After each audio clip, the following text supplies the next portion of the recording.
Aliens? Aliens. Yes. But maybe no.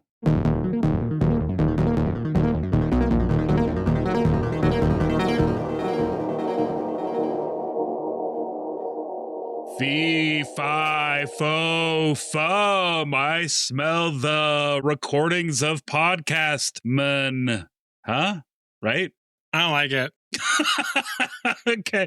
Welcome back to the show. This is Aliens, Yes, But Maybe No, Josh and Travis. I am Travis. I'm Josh. And this is an otherworldly podcast as ambiguous as our title. You didn't like my intro? No, It introduces what the theme is. we're going to do that in a little bit. Like, if you're listening to this episode, you know what we're going to talk about today. So that's just kind of a fun way to remind everybody. We are talking about giants today, but we're talking about real giants. None of that fairy tale shit. Yeah, real ones. Real ones. Potentially. I don't know. I don't want to make that claim. We'll talk about this later in the show. Like, maybe. Why not giants? Yeah. And also stick around for the end of the episode where we do our quiz, where we find out what our next episode's topic's going to be. Right. We always do a quiz. Always. Always, always. Yeah. We do still need reviews and fan mail. So just do that. Please, God. Please. You don't want to hear me talk about the proto-men. I mean, maybe you do. I don't even know what that is Or still. Josh talking about, what is it? Fucking One Piece or... GAC? Whatever. I don't know what that is. You don't know what GAC is? Oh, no. It's like a early 90s slime, but not as slimy. Okay, sure. Yeah. Well, cool. Well, Wait, are we going to cover what we talked about last week just quickly? we can. Do you want to? No. Let's move on to giants. I never remember what we talked about previously. We did the Bridgewater Triangle. Oh, classic Bridgewater Triangle. Perfect shape, right? Still stand by it. Yeah, perfect. Perfect shape. Yep. Weird stuff going on, but perfectly weird. Yeah. But yeah, so giants, I was so pumped for this. Yeah. I'm excited to share all this info. You guys heard of it? Big people? Mm-hmm. I did miss an opportunity last week when I was afraid of all big things. And then later the quiz was about giants. But we don't know what the next episode is about. Thank you, Jordan, for keeping that from us. So, yeah, I mean, you missed an opportunity that you didn't know existed. It's just totally fine. I know. Well, we'll get in to giants. Very excited to do this. Yeah. So in the late 1800s and early 1900s, newspapers across America ran dramatic stories about discoveries in burial mounds, caves, construction sites, with unusually tall skeletons, strange skulls, and even double rows of teeth. Most of these reports are disputed today. Some were misunderstandings, exaggerations, and hoaxes, or misidentified animal remains, but the stories didn't come from nowhere.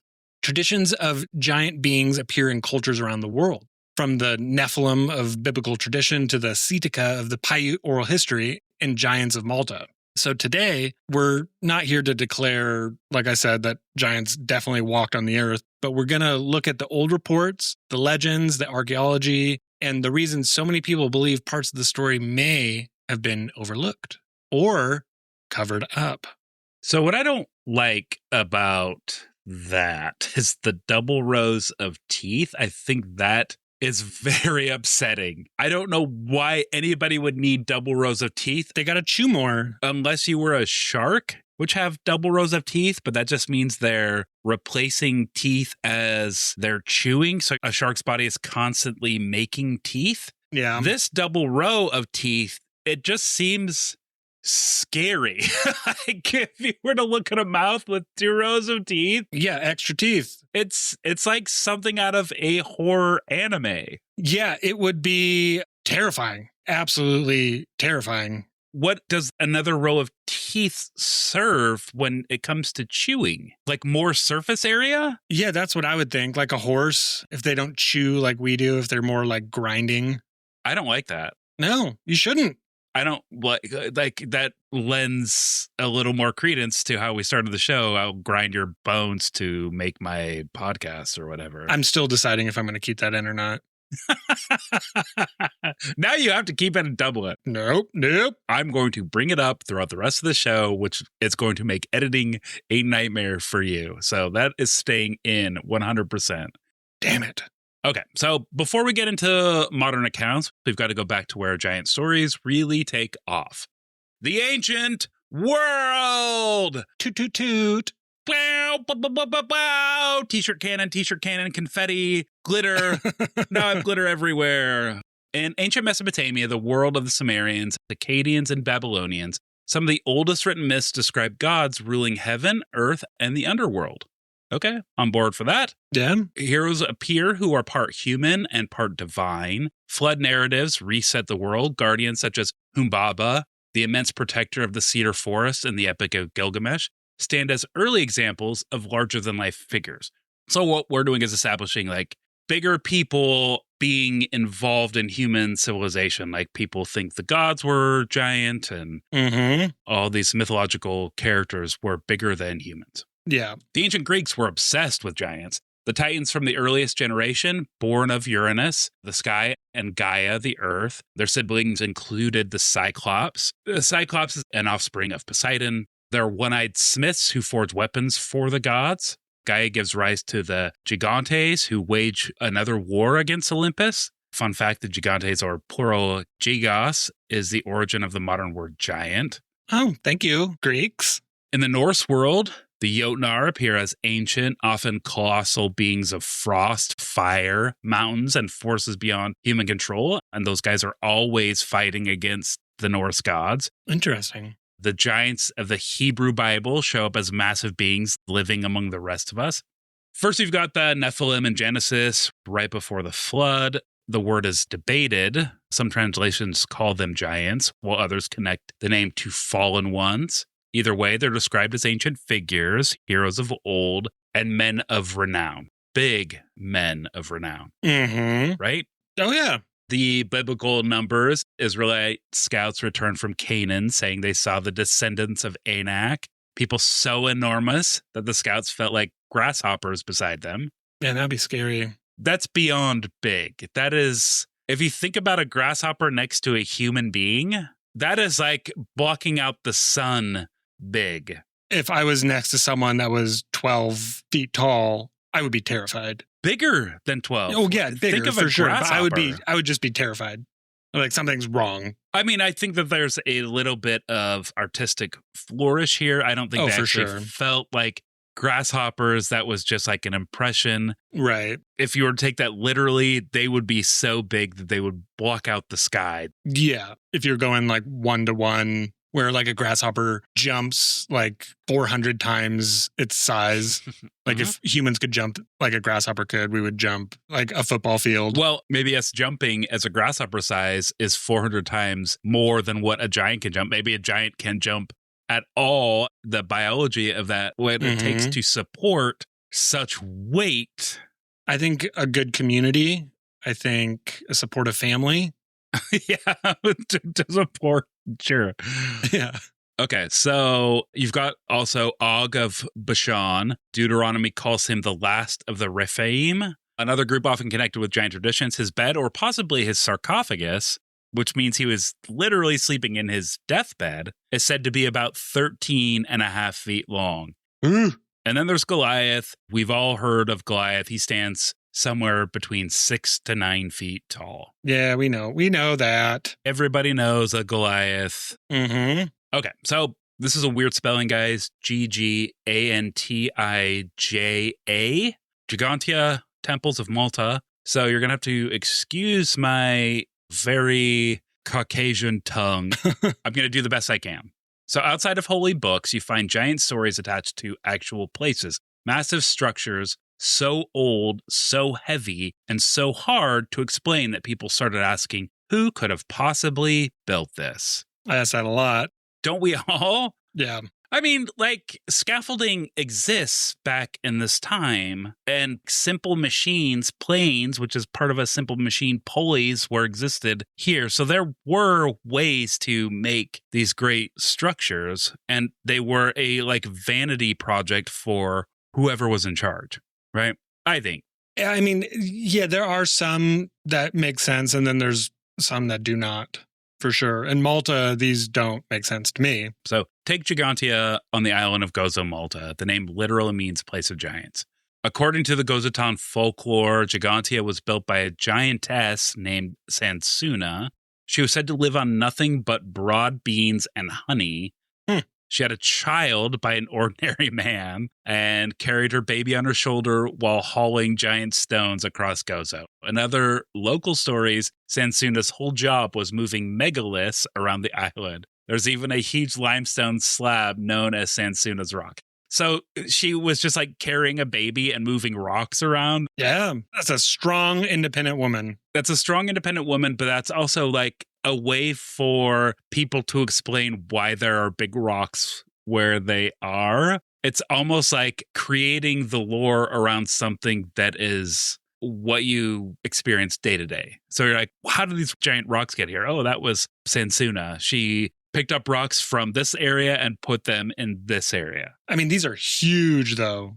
Yeah. Listeners, look it up. Look it up. Find what Sansuna's Rock looks like. So it's not a single pile of rocks. It's two huge, carefully planned temple buildings built around 3600 BCE, before current era. That makes it older than the pyramids of Egypt and older than Stonehenge. Wow. And it was built by a Neolithic island community long before iron tools, cranes, or modern construction equipment. So we've always wanted to build things. Yeah. It's interesting to juxtapose this with the pyramids of Egypt and Stonehenge, because those are also big, like huge rocks and stuff. But people have always been moving rocks and building things, you know, as a shelter or as a tribute to their legacy. We've been doing this for a very long time. It's just gotten bigger and weirder as time goes on. Yeah, I shouldn't say more precise, because some of the stuff back then is super precise, weirdly precise. I mean, I wouldn't say weirdly, like math exists and is a universal language for us. I mean, it's been around for a very long time. Math has been. Yeah, I mean, yeah, it has. Math was around before written language. Yeah. So the outer walls still stand roughly 20 feet high in places. Some of the limestone blocks are more than 16 feet long and can weigh up to 50 tons. I mean, that's a lot. 50 tons is 100,000 pounds. If a ton is 2,000 pounds. Yeah, that's insane. That's a lot of weight. That's like two of me. No, don't be so hard on yourself. No, I'm not being hard on myself. I'm dense. I am muscle. Travis packed. weighs 50 tons. I weigh 50 tons. I am packed. As everybody knows, muscle weighs more than fat. I am dense. I am built of very sinewy muscle. These builders didn't just stack boulders. They cut, moved, positioned, and fitted enormous stones into a complex of curved chambers, passageways, altars, and doorways. We don't have a surviving blueprint, a work crew list, or a written explanation from the people who built it. Which, like, of course we wouldn't. I mean, a lot of the workers didn't have language as part of their skill set. They were just there as muscle. So it's not like they signed like an attendance sheet as they were showing up for work that day. If you managed to make it through that day and you weren't crushed by a giant boulder, you probably saw somebody at the end that gave you a stipend, right? Like, this is what your wage is for helping us out. If it was work that they were paid for, or they were slaves, and all it was just like, you have a place to live. Well, it could be slaves, or it could be that like a community thing, you know, just like that's just what you did. We're all building a temple, you know. I mean, I like the sweetness of that, Josh. Yeah, but a lot of these things were built by slaves. Yeah, no, I agree.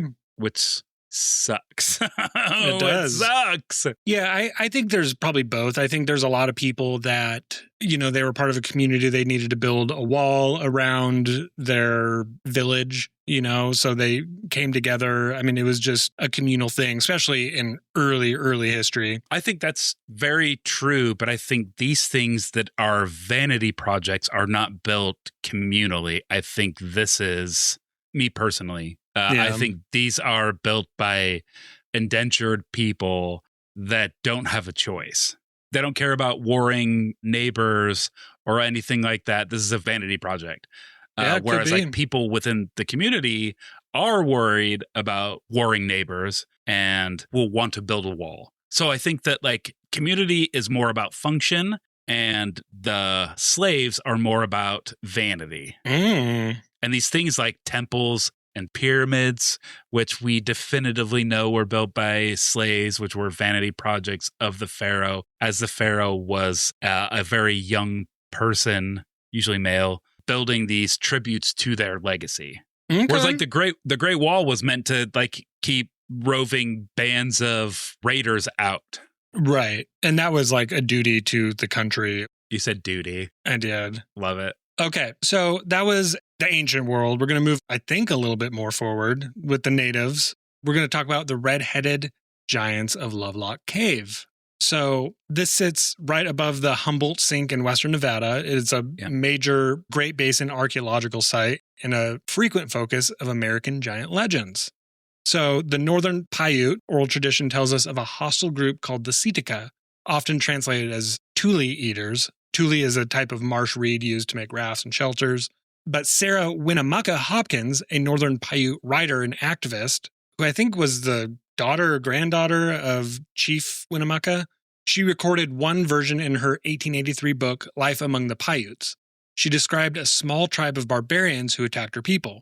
According to her account, several tribes eventually drove them into a cave, blocked the entrance with a bush, and set it on fire. That's very Greek of them to do that. Very brutal. I know, but that's just like Polyphemus of the Odysseus storyline. It's not exactly what they did, but that was part of their plan, was they wanted to trap the Cyclops inside and burn him alive. Humans are going to be humans. Brutal. History repeats. Yeah. Who are the real savages here? Yeah. Who's the real monster? So in 1911, miners David Pugh and James Hart entered Lovelock Cave to collect bat guano for fertilizer. That's poop. Yeah. Their digging messed up the top layers, but also revealed a rich archaeological site buried deep below.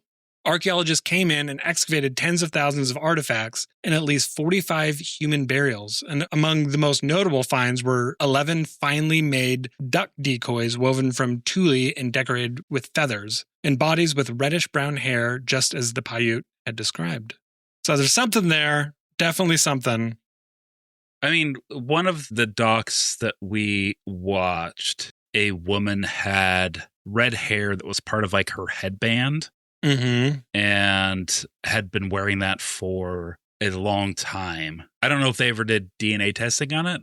It was just like a really interesting thing that she had held on to. The red thing was from the giants. Yeah, it's wild. I love these kinds of stories. I love this part of human history where we're just like, who knows what we saw back then? Like, were we riding mastodons? Maybe. We definitely hunted them like early humans. I mean, things were really big for a very long time. Why couldn't a version of people been really big? And that's how we get basketball players. Or like, look at the redwoods. Like, those are what's living there. Yeah. But we get like Robert Ludlow, who is one of the tallest humans on record. I mean, it's wild that basketball has like monopolized a lot of the giants, but there are people out there that are very big and don't play basketball. Mm-hmm. So maybe that's worth looking into as far as giants go. Yeah. What are they doing? What are they doing? Going on over there? We have been fascinated with big people for a very long time. Early humans were considered very small. Yeah. We've only gotten bigger with time. So to have this lore of giants being introduced, like, is that maybe why we're getting bigger? Is because we're all carrying the DNA from these big guys? Yeah, I don't know. Just wanted to fuck these small women? I do feel as though there were big people at some point, because I don't think all these different people would lie. Like, there's no point. No, I'm saying, that's what I'm saying. Like, yeah, like they were there. This came from a time when things were really big. Like, elephants were called mammoths, and we use mammoth to describe something that is big, right? Yeah. Saber-toothed cats are very big versions of pumas and mountain lions with very big teeth. Yeah, we had bigger versions of everything. The dire wolf. Everything, yes. Yeah. So why not? Yeah. Why not Why not giants? a version of people that were big? Yeah. Yeah. Wait, why not? I mean, it totally tracks for me. I'm in it. Totally in. Okay. So by the 19th century, giant stories had found a new setting. the burial mounds and earthworks of the Ohio and Mississippi river valleys. As settlers cleared land, built roads, and opened mounds, newspapers reported unusual skeletons, elaborate burials, copper objects, stone pipes, oh boy, and structures beneath the soil. Some articles claimed skeletons 7, 8, or even 9 feet tall. Whoa. Others described heavy jaws, thick skulls, or, upsettingly, double rows of teeth. This is wild. I do not like this at all. I understand like heavy jaws, thick skulls, dense bones, because you have to be able to have that internal structure to support that amount of weight. But the double rows of teeth is so upsetting. Evolved to have what they need to chew. I guess chew Thule and human bones. Maybe. Oh, man. Okay, so in September 1848, Lincoln visited Niagara Falls while traveling home from a political event. He was so blown away by the scale of the falls that he sat down to write notes for a lecture on science and history. Okay, totally normal thing for a president to do, right? Mm-hmm. In his handwritten draft, which is still in the Library of Congress today, Lincoln wrote, "When Columbus first sought this continent, when Christ suffered on the cross, when Moses led Israel through the Red Sea, nay, even when Adam first came from the hand of his maker, then as now, Niagara was roaring here. The eyes of that species of extinct giants whose bones fill the mounds of America have gazed on Niagara as ours do now." Whoa. So the belief is that Lincoln wasn't dropping top secret government info here. He was just repeating what was considered common knowledge at the time. People were actively digging into Adena and Hopewell mounds and finding unusually large bones. To average Americans back then, an extinct race of giants building those mounds was just accepted history. And was Lincoln the one that can't lie? Or was that Washington? No, Washington was the one that couldn't tell a lie. So he could have been lying. I mean, a lot of these presidents couldn't tell lies. Let's just say that. Okay. Yeah. If I was writing history, I would say I couldn't tell lies too. Yeah. The eyes of that species of extinct giants whose bones fill the mounds of America have gazed on Niagara as ours do now. That almost seems like an artistic flourish. Like he's talking about giants not in like physical stature, but maybe what they have built. Like they are giants, like we would call the founding fathers giants of democracy. I don't think they thought in those terms back then. They're very literal. I do think they thought in those terms back then. I think that's a more modern, like abstract thinking.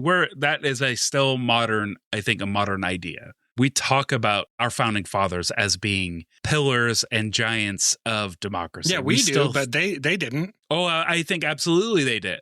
I absolutely think they did. This was like a brand new nation. This is 1860s America. Mm. This is like we had been a country for less than 100 years at this point. I definitely think they looked at our history as people being giants personality-wise, not giants physically. I don't know that that's the case with this. I mean, who knows? Yeah, species of extinct giants whose bones fill the mounds of America. I don't like it. I think he was meaning literal giant, for sure.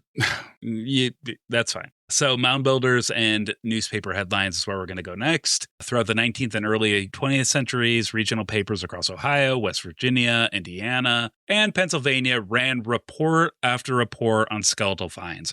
The Ohio River Valley has thousands of mounds built between 1000 BCE and 500 CE. So that's a huge timeline, 1500 years. Yeah, that's almost as old as you. Close. The 500-ton baby. It's close to as old as I am. Mm-hmm. Timeless, you might say I am. Been around. That's what I tell people. But somehow I've still maintained this youthful look. Yeah, I agree.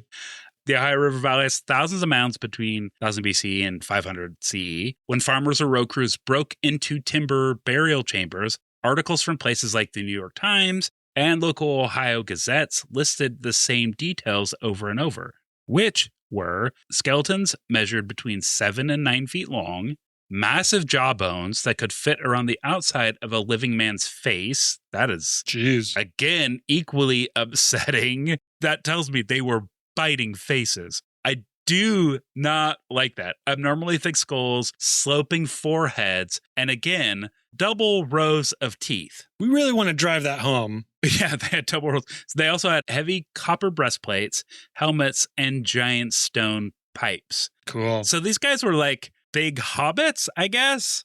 Very well armed, very well protected, big hobbits. This pipes thing comes up a lot. These guys like to fucking smoke down. Yeah, everyone did. It's up until recently they don't. So if you're tracking with us so far, you've got hundreds of old newspaper reports, local doctors witnessing digs, even Abraham Lincoln talking about the giant bones, which brings up the massive mammoth in the room, elephant. Whoa, shit. I mean, elephants are big too. They are. Where did all the physical evidence go? Oh, boy. That's where the Smithsonian Institute comes in. Here's the allegations. Cue Law and Order music. Dun dun. Boom, boom, boom. The theory goes that during the late 1800s and early 1900s, the Smithsonian actively collected, bought, or seized giant remains from private lands and digs across the country, and then systematically destroyed them, locked them away, or dumped them in the ocean. Yeah. Why? Supposedly to protect official history. Early American archaeology wanted a clean, simple timeline. This is so fucked up. They wanted to prove Native Americans were the sole builders of the mounds and that no human species or early European explorers had been here first. They didn't want anything to deviate from their narrative. They were trying to paint a picture here, which is like not what you think when it comes to the Smithsonian. You think that they are arbiters and defenders of history. Right. Not writing history. It's wild to think that they were designing their own idea of what American history was, and they had decided that the natives, the indigenous people that were here, were less than. They were like essentially barbarians or savages, like akin to like proto-man, like an early version of men. Yeah, when it comes to civilization. Neanderthal is kind of what they looked at the indigenous people here as. They're like, this is an early version of who we are, so they deserved to be wiped out. And then what we're really saying is like, who were the savages here? Was it these people who had been here for thousands of years and have been living off the land? Or was it the people that came and gave blankets that had fucking smallpox in it? Yeah, on purpose. On purpose. Yeah, and I don't think it was, I mean, I don't know. I don't think it was they believed that they were not human, just like you said, early stages of human. And I think they legitimately were trying to help them advance, but there was pushback, and then we're like, we're not doing that. Yeah. And then we just killed them. Or put them on smaller and smaller pieces of land. Oh, yeah. And then continue to take from them, and then you don't exist anymore, and it fucking sucks. Yeah. So 8 to 10 foot humans didn't fit this Darwinian evolution or standard American history. So according to the theory, they just erased the evidence. Yeah. The Smithsonian did. People often point to Major John Wesley Powell, who took over the Smithsonian's Bureau of Ethnology in 1879. Powell had strict rules on archaeology, insisting the mound builders were direct ancestors of modern tribes, which modern archaeology has proven that that is true. But alternative researchers claim his strict directives caused workers to suppress or reclassify any abnormal bone finds that didn't fit that narrative. So they were getting rid of stuff. Yep. They're just like, throw it away, throw it away, throw it away, throw it away. Yeah. So if you search for giant cover-ups online today, you'll definitely run into a story or 2 or 10 claiming that the U.S. Supreme Court forced the Smithsonian to release secret documents proving that they destroyed thousands of giant skeletons. That story is 100% fake. It came from a satire website back in 2014 called World News Daily Report. So there's no lawsuit. What? No forced document release, no admitted destruction of bones. It was just an internet rumor that just kept getting recycled. A satire? Yeah. That is wild. Yep. The real reason bones do go missing, though, mainstream archaeologists have a much simpler explanation for why these 19th century bones aren't just sitting in modern museum cases. Number one is poor preservation. Skeletons that were buried in damp clay for 2,000 years crumble easily. When a farmer from the 1800s dug them up and exposed them to air, these fragile bones would turn to dust within hours without modern chemical treatment. That's wild. Kind of like when you bring up treasure from the ocean. Oh, shit. Yeah. It'll crumble because you have to keep it in water. And it's exposed to oxygen, which is a huge, I don't want to say destroyer of things, but It's poison. But it's also life-giving. Well, we could just be poisoning ourselves slowly. The way to look at, maybe, I don't think so, but the way to look at like oxygen or oxidization of something is cut an apple in half and leave it on your countertop for a couple hours. It starts to turn brown. That's oxidization. That is oxygen actively working on that apple. So it has a very scientific history of fucking with things that have been buried for a long time and haven't been exposed to oxygen. Right? So like bringing bones up from the dirt or clay, that could deteriorate something very fast. Like a couple hours seems very aggressive. Maybe that's true. Like things being come up from the depths, I could see that definitely happening because it's a pressure difference plus being exposed to oxygen. I'm not a deep sea scientist. Dentist. I mean, I'm not a balloonist either. I'm not a balloon scientist. I'm not a scientist of any sort of weight at all. I'm just a fan of science. But like things coming up and being exposed to oxygen and to a less pressurized environment definitely is going to have an effect on that thing. Yeah, I've seen documentaries and shows where they take up artifacts or stuff and they have a system that they have to gradually introduce it into the world. Yeah. I mean, these guys didn't have that kind of science or knowledge back then. So that's number one. Number two is bad measurements. So before modern forensic tools, amateur diggers measured bones while they were still sitting loose in the dirt. So if a skeleton shifted or the spine separated from the skull over centuries of soil moving, a normal 5'10" guy could easily look 7 or 8 feet long to a farmer with a tape measure. For sure. And I did land surveying for a long time, and we would go with our GPS and try to find property pins. And why we would have to try to find them is some of these older ones, pre-1940, would be moved sometimes 6 feet just because our ground is moving and shifting. Get right out of town. Yeah. So then we'd have to reset where their property line is, which is a really hard conversation telling someone that you just lost 6 feet of your property. Number three is animal fossils. So back then, farmers frequently dug up mastodon, mammoth, or giant ice age bison bones. Without training, a modern mastodon leg bone was easily mistaken for the leg of a giant warrior. Okay. And then they had private collectors. A lot of real artifacts found in the 1800s ended up in private living rooms, traveling sideshows, or wooden town halls that eventually burned down. Okay. So that's the Smithsonian. The beginnings of the Smithsonian founded on racists and bigots. Yeah, which we on this podcast are going to come out against. We think racism and bigotry is bad. Yeah. I just want to make a stand. Not many people are making this stand on podcasts. We want to come out ahead of that. As the first. Yes, racism, bad. Bigotry, bad. Yeah. Inclusion, good. Mm-hmm. Exclusion, no-nos. no-nos. Yeah, don't do it. Yeah, very bad, don't do it. Let's move from American history to Afghanistan. Yeah. And we're going to talk a little bit about the Giants of Kandahar. This is crazy. Spoiler alert for anybody listening, this is a wild story. So in 2016, a man known only as Mr. K. Which is crazy. Crazy with a K. Yeah, like crazy glue, right? Yeah. Spelled with a K. Yeah. So Mr. K claimed he had served with part of the elite Army Special Forces and had a strange encounter in Afghanistan. In 2002, a U.S. Army infantry unit vanished while on patrol in a remote area of the Kandahar mountain range. The unit had abruptly stopped all radio communication without signaling a tick, which means like troops in contact, which is highly unusual for a military unit under attack. A team of Army Green Berets was dispatched to locate the missing soldiers. You on board so far? I am, yeah. I'm captivated. Like a group of people have gone missing.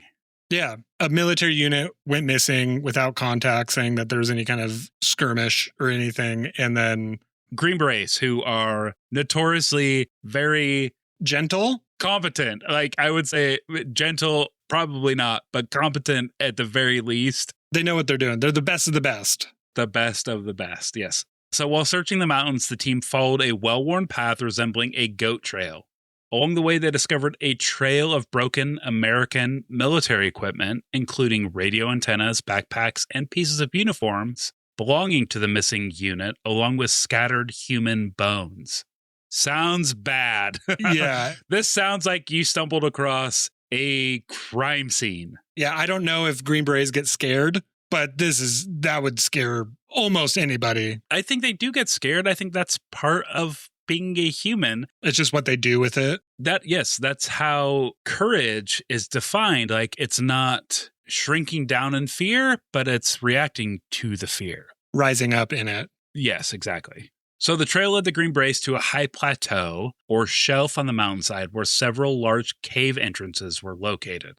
As the team took up defensive positions outside the caves, a 12 to 15 foot tall man suddenly emerged from one of the entrances. He was described as having long red hair past his shoulders, a red beard, and wearing animal skins. Nope. Yeah, exactly. I'd be like, I don't think so. I don't want to do this. I'm done. I'm calling in sick today. Yeah. Actually, I forgot something back at camp. Do you hear that? That's my wife. I left the oven on and she hates that.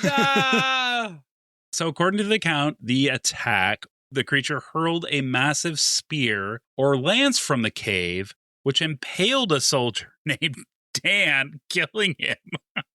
Why is that funny? I don't know. Thank you for your service, Dan. Thank you for your service, Dan. It's probably not his real name if this is super secret. Maybe you're right. It's just a funny name. So the remaining team members immediately opened fire. The giant was reportedly killed within 30 seconds of the engagement. Yeah, no kidding. If you're going to be hit with 1,000 bullets, you're probably going to die. There's not going to be much left of you at all. I'm surprised that there was a spear able to be launched and killing Dan. That tells me that this giant was very precise in what he was doing. Yeah, he was competent as well. He came out and was just like, phoom, threw the spear and then was very quickly filled with bullet holes. Yeah. All right, so let's talk about the physical features of this giant. So upon inspection, the giant was found to have 6 fingers on each hand and 6 toes on each foot. It was reportedly so heavy that it required a special helicopter hoist to remove the body. Big boy. When have we heard of a 6-fingered man before? Princess Bride. Oh. Princess Bride, 6-fingered man, killed Inigo Montoya's dad. You're right. So the body was allegedly transported to an airfield and loaded onto a C-130 aircraft. The pilot of that plane reportedly corroborated seeing a 12 to 15 foot giant with 6 digits on its hands and feet. What evolutionary, 5 is good. 6, does that give you more dexterity? Yeah, you think if his hands are that big, he wouldn't need extra digits to pick stuff up. He could pick a big thing up. I guess if you're going to be that big, maybe an extra digit is beneficial. Yeah, another toe. So another toe, that totally makes sense to me. Like, if you're going to be really big, you would have a lot of toes to support that weight. They say that when people lose toes to frostbite, you basically are figuring out how to rebalance your weight. Yeah. Or you have a cane or a walker for the rest of your life if you lose any of your toes. Yeah. So to lose one of those is detrimental. To have more of those would be a great argument for supporting a bigger weight. You're right.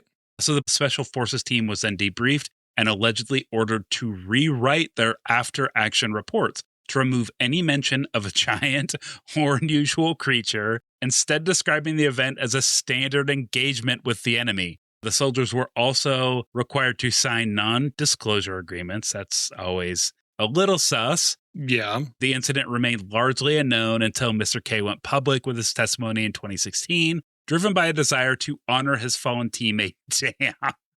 I don't know why Dan is so funny. It just is.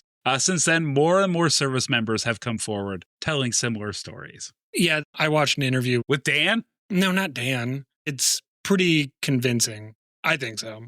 But there's some weird ancient things going on over in that area that are very spooky. Yeah. I mean, some of the oldest things in our known world are there. For sure. It's a weird place. So I wouldn't be surprised if there were giants there. I wouldn't be surprised if there were giants everywhere. Yeah. We have giants now. You're right. We do. I mean, the movie The Odyssey, there's a scene with Lystrigonians and even Cyclops that were done with forced perspective where they would get people that were 6'5" plus to play Lystrigonians and then people that were under 5 feet. So there's going to be a 3 foot plus difference between these two people. Yeah. 6.5 feet is huge. Like, I'm a 5'7" guy, like average, right? Totally average, totally normal. You're so normal. Yes, so normal. You're so normal. So normal. So anything above this is abnormal, right? Anything above 5'6", if you're taller than 5'8", totally abnormal. And we see that with a lot of people, more than I'm comfortable to admit being out in the world. So, like, giants do exist in this modern world, I would say. I think that it's a abnormality in a good way. I mean, we reward people that are very tall. There's a lot of health problems that come with extra height and largeness. For sure, but those people are, at least if they are athletic, are rewarded because they're so big. Yeah, I agree. Okay.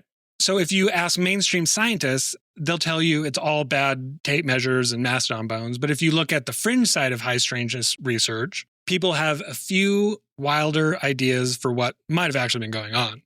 So there's the lost Denisovan theory. Genetic discoveries prove ancient human relatives like the Denisovans were physically massive with huge teeth. Some researchers think isolated populations of tall Denisovan hybrids lived in North America before dying out. And then there's the pre-cataclysmic civilization theory. So writers like Graham Hancock argue advanced human groups existed before major global impact event around 12,800 years ago. Giant theories connect these remains to survivors who preserved ancient building techniques. And then we have the Bigfoot crossover. Okay. Love it. Big boy. Yeah. In high strangeness research, giant stories often overlap with Sasquatch lore. Many indigenous traditions don't describe Bigfoot as an ape, but as a hairy tribe of giants with its own language. The Cherokee, for example, have stories of the Tsukalu, the slant-eyed giant, who sits right on the line between physical giant and forest spirit.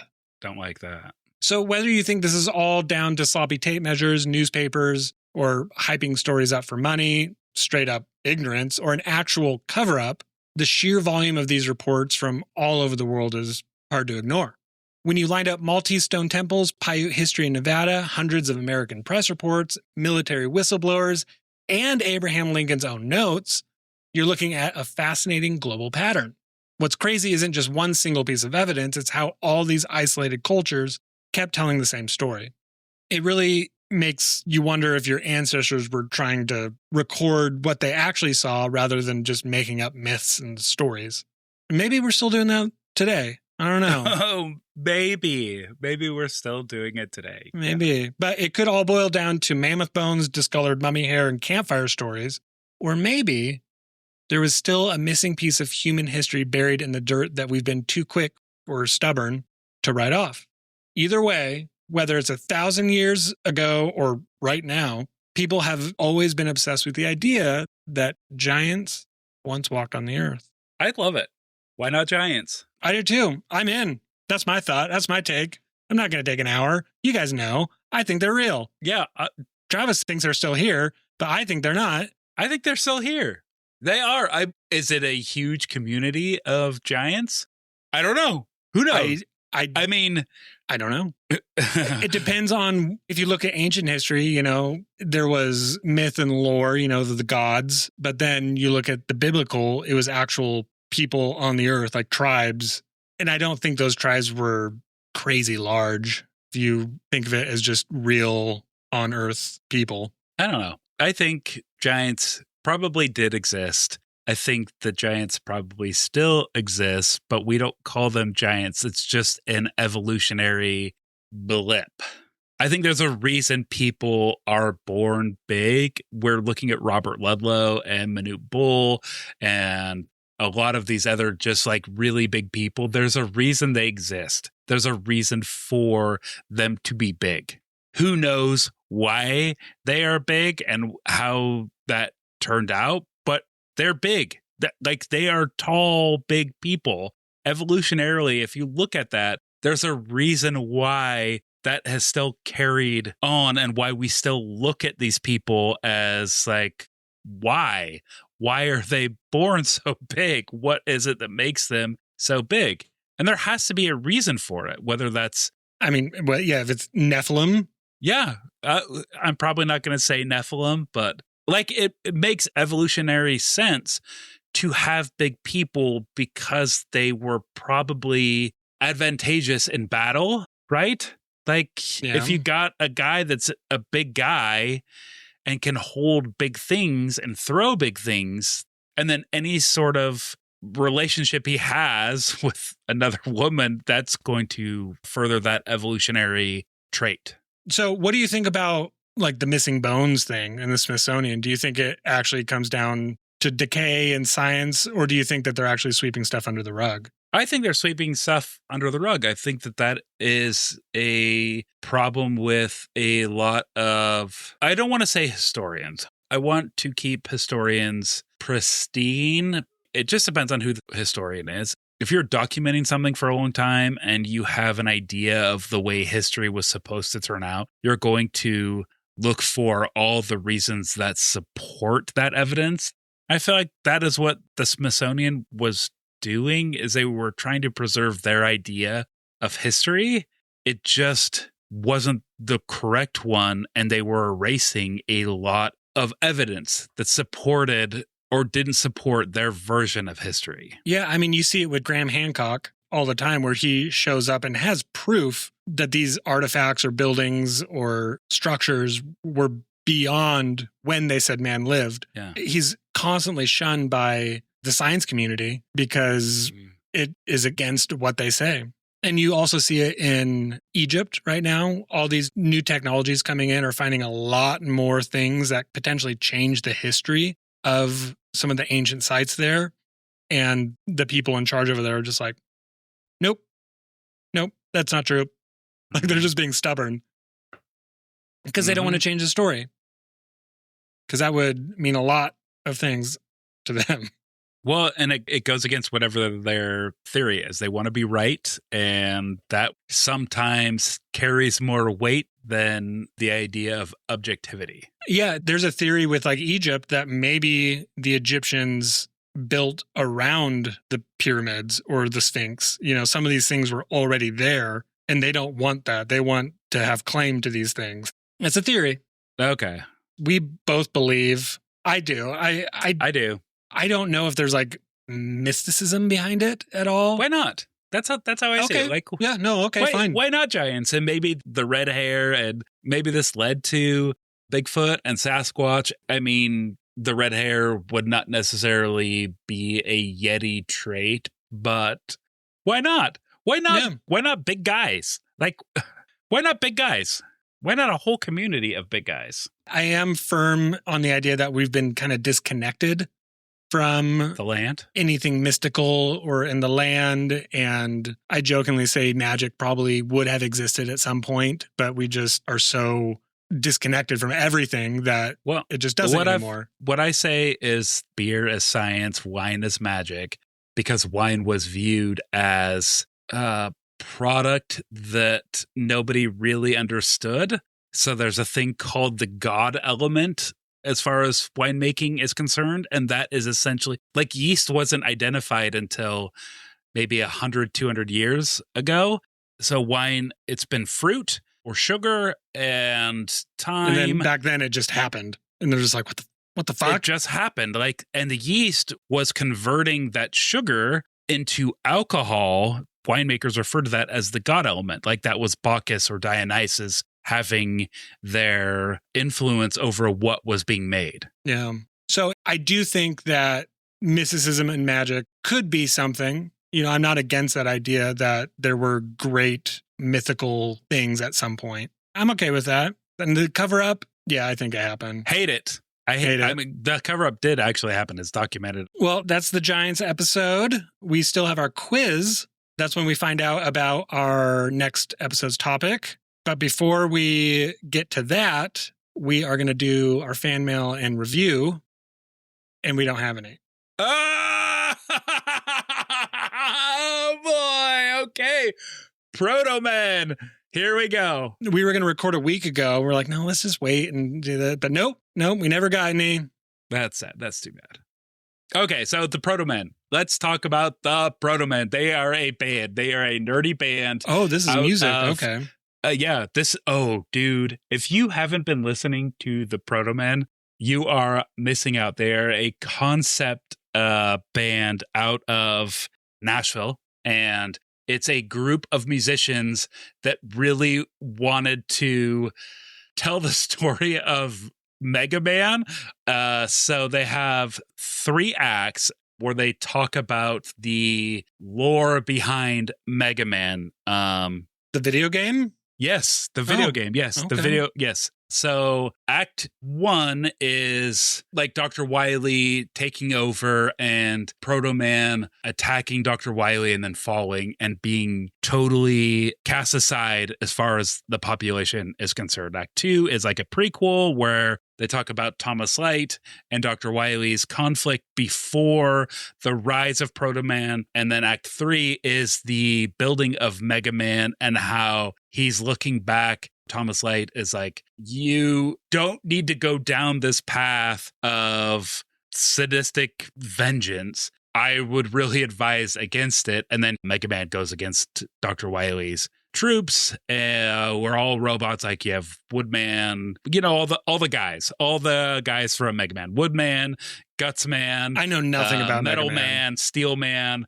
You don't know anything about Mega Man? No, I have no idea what you're talking about. I don't know any of those names. And then Proto Man, who wasn't actually destroyed in Act 1, comes and is like a Man X, kind of like Racer X in Speed Racer, and is a guy that kind of helps shape Mega Man into who he is. And then Thomas Light's like, you don't need to go down this path. I've made that mistake with this guy. Please just stay home and we'll figure out what your actual role is. And he's like, nope, I know what my mythology is. I know what my lineage is. I am going to become this person that saves humanity. This is all done in a rock opera 3-act structure done by the Proto Men. These guys are they're so much fun to listen to, and the lore of the Proto Men is so fun.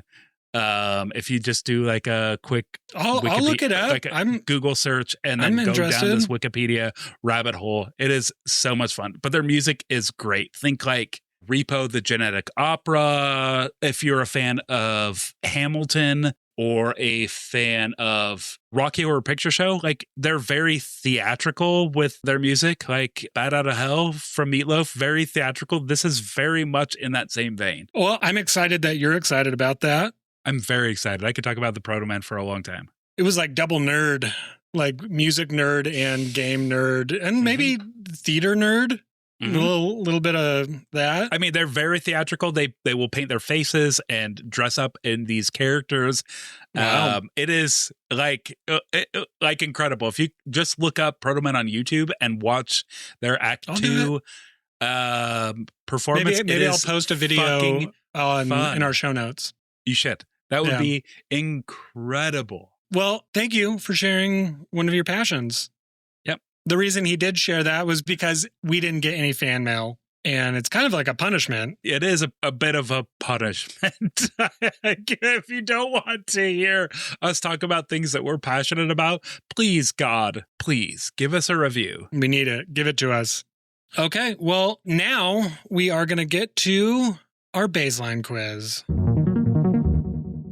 Okay, Jordan sent this over to us to see what we know about next week's topic before she hands us our real notes. So let's see what we get. This is cool. This next episode's topic is the Fermi paradox. Never heard of that. I have. Hopefully It doesn't hurt my head. Do you think it would? Paradoxes usually do that. Yeah, because it's like two contradicting ideas. Yeah. Okay. Well, I don't know anything about this. We'll just hop right in. So, first question. What is the main idea behind the Fermi paradox? A, every plant has intelligent life. B, there's possibly extraterrestrial life, but no evidence yet. C, scientists have received several confirmed alien messages. Or D, other beings are in the oceans, not in the outer space. Oh my gosh. Okay. So I know a little bit about the Fermi paradox, but not enough to really know what the answer is. I mean, I'm just going to make a blind guess because I don't know. I'm going to say every planet has intelligent life, which is wild, but I don't know. That I don't think is true. I don't think it's true either, but I think that there's possible extraterrestrial life, but there's no evidence yet is my answer. Okay. Next one. Which physicist is credited with first formulating the question, where is everybody, during a 1950 lunchtime conversation at Los Alamos? Is it A, Carl Sagan, B, Edward Teller, C, Enrico Fermi, or D, Michael Hart? It has to be Enrico Fermi, right? I mean, yeah. It's named after this guy. It has to be. Yeah. I like Carl Sagan and I like what he's done, but 1950 is a little too early for Carl Sagan. I mean, it's probably wrong. It's probably a red herring. She probably just made that name up. Yeah. But I'm going to click it. That's what I'm doing too. It's got to be Enrico Fermi. Like, it has to be, right? It has to be. I mean, yeah. Okay, next one. What does the Drake equation estimate? Is it A, the number of possible civilizations in the galaxy? B, the travel time from Earth to Mars? C, the age of the universe? Or D, the number of habitable planets around the stars? I don't like the travel time from Earth to Mars as being the Drake equation. I'm going to say the number of habitable planets around the stars. Okay, I'm going to say number of possible civilizations. No, that's a good one too. Habitable planets around the stars. I actually like that one, but I'm going to say number of possible civilizations in the galaxy. Okay. No, I'm not. I'm going to say what you said, the number of habitable planets around stars. I think that's what they call the Goldilocks effect. So maybe I'm not going to say that. Age of the universe. Oh, geez, man, you're all over the place. So next one, the light cage limit refers to a barrier to extraterrestrial detection based on which constraint? Wow, that's a sentence. A, atmospheric absorption of optical signals. B, the inability to see planets around bright stars. C, the finite speed of light and signal propagation. Or D, gravity bends light traveling across space. Okay, so all these things are true or close to true. So gravity does bend light and ability to see planets around bright stars. That also is a thing. So when you're looking at bright stars, you look at how it kind of wavers based on the gravity of that planet. So it's a way to tell if there are planets around a star or a sun, as you can see how it kind of wiggles around a little bit. So these are all, if not true, close enough to truth. But does it have to deal with light cage limit? That's exactly it. Yeah. So I'm going to say the finite speed of light and signal propagation, only because it has light in the answer. There's no other reason. I'm going to say atmospheric absorption of optical signals. Yeah. Are you saying that because it's like the sentence that makes the least amount of sense? No, it just, sometimes we can't see things because the atmosphere gets in the way. Or, yeah, I don't know. I don't know. I mean, that's I have true. zero idea what's going on right now. You could say that. That's why we have a Hubble telescope. I feel like I'm going to get real smart learning about this. All right, next one. In Stephen Webb's taxonomy of 75 solutions, which broad category includes theories like the zoo scenario and the planetarium hypothesis? A, intelligence and technology are rare. B, they are here. C, they exist, but we have yet to detect them. D, they don't exist. I don't know how to even wrap my head around this entire question that has just been given to us. This doesn't make any sense to me. I'm just going to say they are here. So it's the broad category So we're talking about taxonomy of 75 solutions. So there's 75 solutions, taxonomy meaning like stuffing things or cataloging things. It's like naming, classifying Okay. things. Okay. So taxonomy of 75 solutions. I don't know what. So I think it's there here. I think they exist, but we have yet to detect them. The zoo scenario and the planetarium hypothesis would be that we are like in a zoo as humans for other beings. Or we are cataloging things as if they were in a zoo. I'm going to say they exist, but we have yet to detect them. Okay. And then last one, in what year was the specific term Fermi paradox first coined? Is it A, 1977, B, 1963, C, 1950, or D, 1985? Feels like a 77 thing to me. That's my answer. That's my answer. I think it's I don't know, 1977 sounds good. I mean, 85 sounded real good to me too. 85 sounds really late for something like this to me. I'm going to say 1950. Jeez. Okay. But that's like when we were like you think H.G. Wells stuff became really popular. Movies started adapting science fiction stuff in the best way they could. So 1950. Yeah, that's what I'm going to say. All right. I'm going to submit and check the answers. Come on. I did okay for guessing. Oh, I did better this time than I think I've done in a while. What is the main idea behind the Fermi paradox? I said every plant has intelligent life. I said there's possible extraterrestrial life, but no evidence yet, which was right. Yeah. So next one, which physicist is credited for first formulating the question, where is everybody, during his lunchtime convo at Los Alamos? We both said Enrico Fermi. That's correct. Which is man. obvious. Like that just seems like the most correct. He named it after his dad. Yeah, Mr. Fermi. Yeah.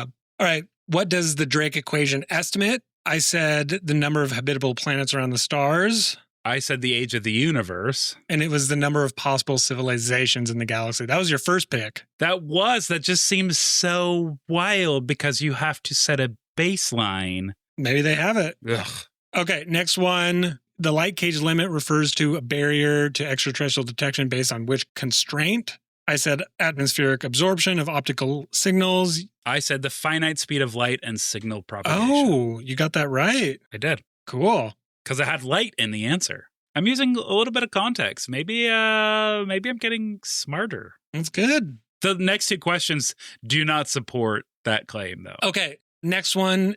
In Stephen Webb's taxonomy of 75 solutions, blah, blah, blah, I said they're here, and you said they exist, but we have yet to detect them. I don't think there's a huge gap in what I said and what you said. I was correct. But you were right.